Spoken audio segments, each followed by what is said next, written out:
Welcome to Zwida Media. If you're new to this channel, please subscribe. Don't forget to like, comment, and share. Here's a new video for today. Enjoy.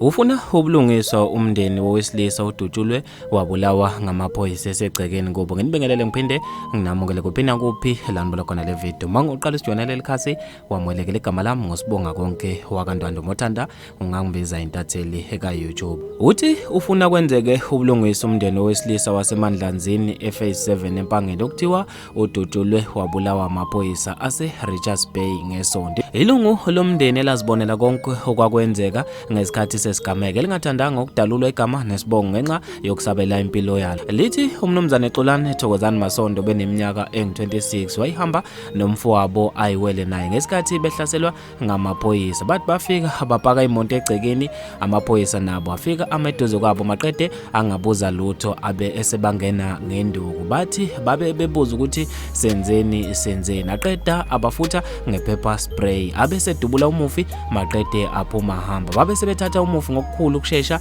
bazama ukumphuthumisa esibhedlela. Babe sebecabanga ukuthi kwamele bedlule epolice station bekwazi ukubika lesigameko, kodwa bathola wona lamaphoyisa abeba agila abe esekhetha ukubaxosha epolice station.